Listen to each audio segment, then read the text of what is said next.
Hola, soy Emiliano Sierra, Game Designer y líder de la división de desarrollo de videojuegos en Crytek, y hoy vengo a compartir un poco la experiencia de lo que fue armar esta división desde cero en el contexto de pandemia y de presencialidad limitada, algunas consideraciones y algunas prácticas o herramientas que a nosotros nos sirvieron mucho. El desafío al comienzo era formar un equipo polifacético de desarrollo de videojuegos desde cero. No existía la división como tal, y si bien se hacían proyectos de software y IoT, no había desarrolladores especializados en videojuegos. Había que contratar a toda la gente de cero.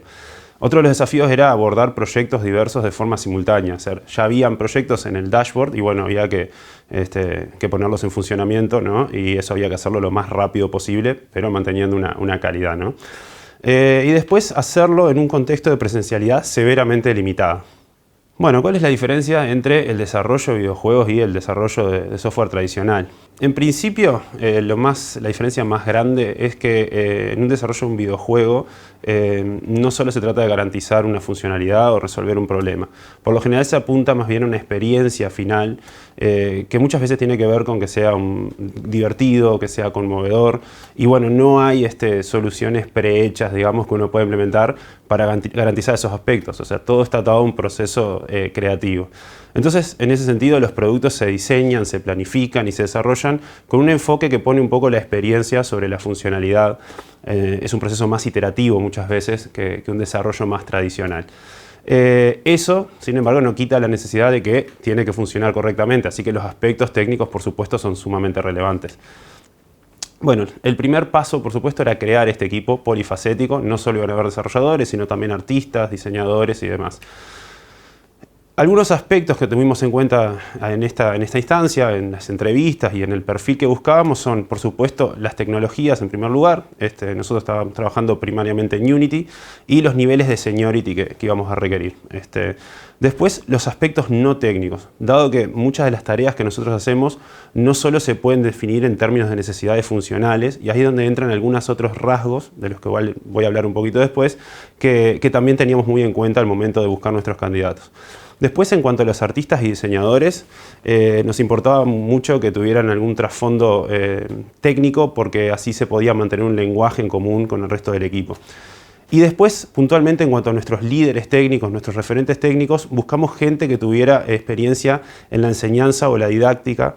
Así, la información se podía, digamos, transmitir de forma mucho más eficiente. Nosotros pensamos en los líderes técnicos no como personas que resuelven problemas técnicos, sino como personas que enriquecen al equipo y brindan herramientas a los demás miembros para poder resolver los desafíos que se presentan. Superpoderes. Este es un concepto que nos gusta usar, que básicamente tiene que ver con el perfil de cada desarrollador, no solo desde un punto de vista técnico, sino en todo lo que le hace y cómo eso después muestra, digamos, o hace evidente para qué tipo de tareas es idóneo o cuáles son sus intereses y dónde viene su motivación. Entonces, ¿qué es para nosotros un superpoder? Bueno, en principio, la proficiencia con una tecnología o un lenguaje en específico no es necesariamente un superpoder. Saber usar una tecnología y demás, nosotros no lo consideramos un superpoder por sí mismo. Ahora, el uso creativo o específico de una tecnología sí puede ser un superpoder, que diferencia, por ejemplo, a dos programadores de Unity el uno del otro en las tareas con las que se sienten cómodos. Después, un enfoque original puede ser un superpoder. Esto puede venir desde el punto de vista técnico o desde otro tipo de consideraciones que son especialmente importantes en esto del proceso creativo. Después, una habilidad blanda, comunicacional o un rasgo de personalidad en sí mismo también puede ser un superpoder. Y después para nosotros era muy importante este otro punto de que pedir ayuda o mantener una visión cooperativa o la voluntad de enseñar, una actitud didáctica, también puede ser un superpoder en este contexto de equipo. Y por último, un interés personal puede ser un superpoder. Por ejemplo, nosotros, mediante esto de intentar visibilizar y un poco potenciar los intereses personales, fuimos incorporando nuevas tecnologías a nuestro stack por medio de intereses personales de nuestros miembros de equipo que en un principio no habíamos considerado. Bueno, después está lo de proyectos diversos y simultáneos. Los proyectos de videojuegos en general tienen un alto nivel de especificidad en la funcionalidad, en la escala y también en la experiencia buscada. No es lo mismo hacer una experiencia museológica que un juego de disparos en primera persona, por ejemplo. Entonces esto dificulta a veces definir un método que sea como constante y repetible proyecto a proyecto. Todo el tiempo tenemos que estar buscando soluciones que son creativas y estar aplicando cosas ya conocidas, técnicas y cosas que hicimos antes, pero de formas novedosas. Entonces cada proyecto es como un desafío en sí mismo. Y después estaba, que nos ha pasado en todos los niveles de TI, por supuesto, la presencialidad limitada por el contexto de la pandemia. Esto tiene un impacto bastante importante en proyectos de videojuegos por esto del proceso creativo y, digamos, colectivo, que normalmente es lo que habilita a que tengamos un producto finalmente de calidad en el sentido lúdico y divertido, ¿no? En este caso, nosotros estuvimos trabajando el 80% del tiempo aproximadamente en régimen remoto. Cuando empezamos a armar la división, había un uso predominante de Slack, que ya había sido dotado en la empresa, y nosotros como que heredamos esa estrategia de comunicación, esas herramientas y esa estructura de las divisiones de IoT y de software tradicional. La comunicación en principio se desarrollaba primariamente por texto, en canales concretos o muchas veces en mensajes directos entre usuarios que eran bastante desorganizados, digamos, invisibilizaban algunas conversaciones que se tenían usuario-usuario del resto del equipo. Y después, bueno, teníamos instancias utilizando Meet o Zoom para instancias como predefinidas, ¿no? Normalmente se marcaba una reunión para discutir un tema concreto en un momento concreto. Esto traía algunas dificultades, fundamentalmente en el proceso creativo. Primero, la rigidez. De alguna forma, el texto y estas instancias concretas son bastante rígidas y no dan mucho lugar a la espontaneidad muchas veces. Después, esto de la compartimentación. Cada miembro del equipo, de alguna forma, si bien se hablaba y se comunicaba con los otros, estaba mucho más compartimentado. No había tanta sensación de equipo, sobre todo porque en un principio estas eran personas que no se conocían, que era la primera vez que trabajaban juntos, entonces como que dificultaba formar esa sensación un poco más comunitaria, digamos, de equipo. Y después, la reducción de los espacios cohabitados, porque los recursos de comunicación tienden a ser asíncronos o instancias concretas, entonces no hay una sensación de tiempo real. Y bueno, esto lo notamos inmediatamente que impactaba un poco en la calidad, digamos, del proceso creativo que queríamos lograr y de la identidad de equipo que queríamos llegar a tener. Bueno, vengo hablando un poco de que una de las diferencias principales entre un proyecto de videojuegos y otro tipo de proyectos es este foco un poco en lo que es la diversión como concepto, un concepto bastante más blando, más amplio. Para Ralph Koster, que es un diseñador de videojuegos que escribió una obra bastante, digamos, de referencia en el tema, que se llama A Theory of Fun for Game Design, la diversión, de forma escueta, se puede definir como la retroalimentación positiva que recibimos al aprender. Y muchas veces estos temas de cómo lograr la diversión tienen que ver con la creatividad, y tanto la creatividad y la diversión son procesos que son de reinvención constante. No se pueden, definir en términos de un proceso concreto, unas tareas y un orden, sino que tienen más forma de ciclo y funcionan mucho mejor en un ámbito que sea colectivo y espontáneo. Entonces eso chocaba directamente con esta estructura que nosotros teníamos. ¿Cómo lo solucionamos? Bueno, en un momento se nos ocurrió usar Discord. Esta es una imagen que nosotros usamos mucho, le llamamos la Discord señal, que a veces la mandamos a un canal de Slack cuando necesitamos que todo el mundo se agrupe ahí. Discord en principio contempla todas las funciones de Slack, más o menos, no hay una gran diferencia a primer impacto, ¿no?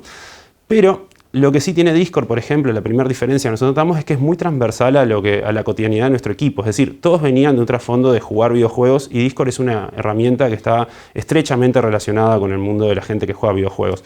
Entonces no hubo resistencia, nadie tuvo que hacerse un usuario de Discord, todos lo tenían. Fue muy, muy fácil pasar a Discord. Lo pusimos como una alternativa no obligatoria, pero automáticamente fue adoptado, sin tener que hacer ningún tipo de esfuerzo. Después otra cosa que tiene Discord es que nos permitía definir ya de forma como fija y automática canales de voz. Uno entra y ya está hablando con el resto de las personas. Eso hizo que pasáramos con mucha facilidad de tener una comunicación más basada en texto a tener una comunicación más basada en voz. Bueno, después otra cosa que usamos muchísimo es la capacidad de compartir pantalla de forma simultánea. Entonces era muy normal que estuviéramos en un canal trabajando de repente en tareas distintas, pero con visibilidad para los demás. Eso era muy útil, por ejemplo, para cuando alguien veía que había una forma por ahí mejor o un consejo o algo que se le podía dar al otro, o mismo cuando alguien se encontraba una dificultad, era muy fácil no solo levantar ese requerimiento, digamos, de uy, estoy teniendo problema, sino también mostrarle en tiempo real y de forma inmediata al otro qué estoy haciendo y cómo lo estoy haciendo. Entonces, bueno, esa comunicación que teníamos, que por ahí venía asíncrona, mucho más estructurada, pasó a ser continua, mucho más espontánea y sincrónica. Eso, de alguna manera, recupera un montón de las características que habíamos perdido con la falta de presencialidad. No era como estar en el mismo lugar, pero era muy, muy cercana a la sensación. Entonces, estos aspectos de formación de equipo realmente sí se pudieron empezar a dar ahí, porque esa espontaneidad también, por supuesto, hace que se traten temas que no estrictamente son de trabajo y que los miembros de equipo puedan llegar a conocerse realmente, que era mucho lo que buscábamos al principio y una de las grandes interrogantes de cómo íbamos a lograr eso, ¿no? Bueno, ¿qué pasó debido al uso de esto? Empezó a cambiar la forma en que trabajábamos. Ahí fue cuando apareció este concepto que le llamamos asignación líquida, que tiene que ver con cómo planificábamos el trabajo, puntualmente los sprints. En lugar de asignar las tareas, lo que empezamos como un poco a estimular que se hiciera, fue que los miembros del equipo las reclamaran de acuerdo a su trasfondo y a sus motivaciones y también a esto que nosotros de medio que englobamos en este concepto de superpoder.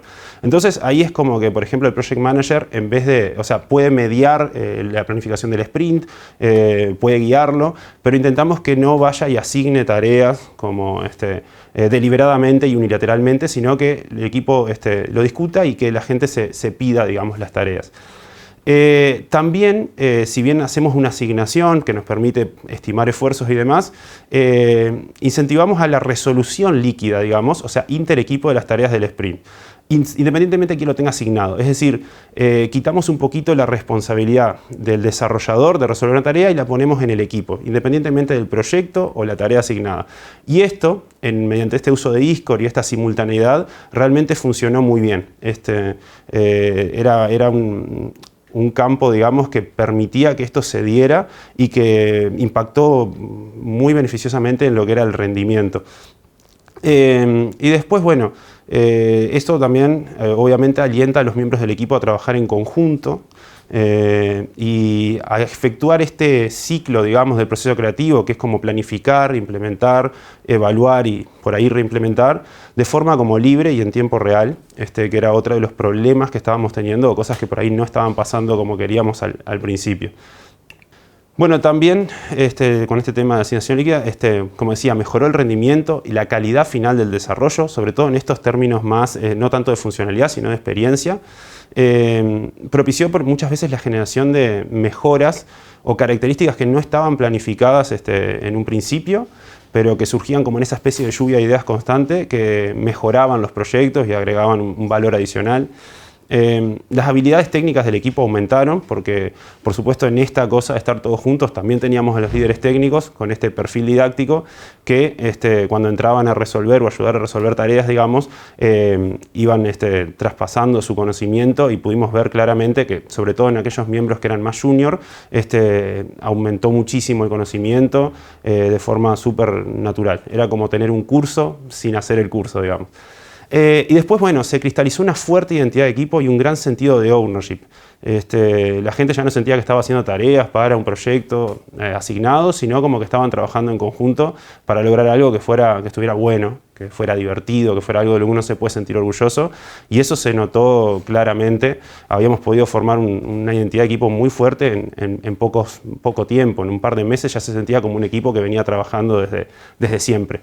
Y bueno, esto, por supuesto, la motivación se mantuvo todo el tiempo alta y constante a lo largo del tiempo, porque siempre había también un desafío para encarar como equipo, al no tener una serie de tareas aburridas, sino pensarlo más como un objetivo global y donde cada uno puede aportar. Realmente todo el mundo estaba motivado y nunca habían bajones, digamos, donde se sintiera que la gente estuviera aburrida. Es decir, toda esta dinámica, además de ser muy buena en términos de nuestro proceso de desarrollo, introdujo como un elemento lúdico, digamos, divertido al trabajar, que nosotros consideramos que siendo una división que se dedica a videojuegos, que supone que su objetivo es generar productos divertidos, nos parece que es fundamental. Bueno, y eso es más o menos todo lo que quería compartir hoy. Muchas gracias por escucharme.